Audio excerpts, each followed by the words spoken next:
সকালবেলা ঘুম থেকে উঠেই পাগলিটা দেখছে আম গাছে কতটা আম হয়েছে, দিদি আম খাবি, এটা সেটা করছে।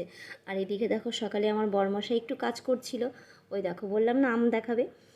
তো ওইদিকে কিছুটা কাজ করছিল, কাজটা সারা হয়ে গেছে। তারপর ও কোথায় যেন একটু বেরিয়ে গেল, তো আমাকে ভাইকে নিয়ে গেল আর কি, আমার পিসি শাশুড়ির ছেলে আমার দেওর আমার ভাইকে নিয়ে চলে গেল।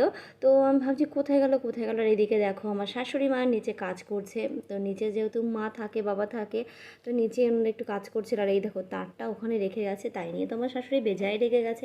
রাগাটাই স্বাভাবিক, কারণ জলের মধ্যে কারেন্টের তারটা রেখে গেছে।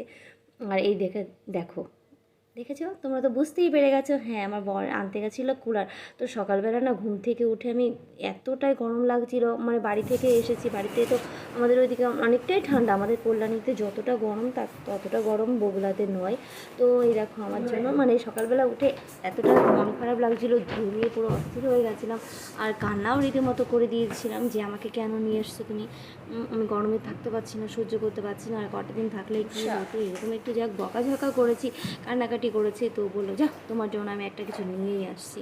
তো এর আগেই বলেছিলাম আমাকে একটা এসি কিনে দিও, বা এসি কেনার তো সামর্থ্য এখনও হয়নি, তো একটা কুলার কিনে দিও তো বলেছিলাম। তো সেই জন্য কুলারের কথা চিন্তা করেই তো ভাইকে নিয়ে চলে গেছিলো সোজা কুলার আনতে। আর এই বক্সটার মধ্যে ছিল কুলারের 4টে চাকা। তো 4টে চাকা লাগিয়ে নিয়ে চলে গেছে বাথরুমের সামনে, যেহেতু এটা ওয়াটার কুলার। তো এখানে বাথরুম থেকে জল তুলবে, জল তুলে নিয়ে তারপরে দেখো ফ্যানটা চালিয়ে দিয়েছে আমার সামনে, যে নাও একটু হাওয়া খেয়ে নাও তো ঠান্ডা ঠান্ডা। তো আমি ঠান্ডা ঠান্ডা হাওয়া খেয়ে ভীষণই খুশি হচ্ছিলাম, বরটাকেও পাশে একটু নিয়ে নিয়েছিলাম।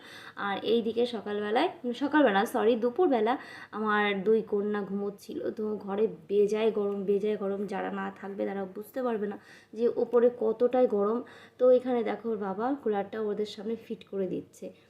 তো বেশ ভালোই হবে, আরামে ঘুমোতে পারবে, আমরাও একটু ঘুমোতে পারবো। তো সত্যি বলছি এখন কুলারটা নিয়ে আমরা রাতে খুব শান্তিতে ঘুমাই। তো প্লিজ আমার পাশে থেকো, সঙ্গে থেকো।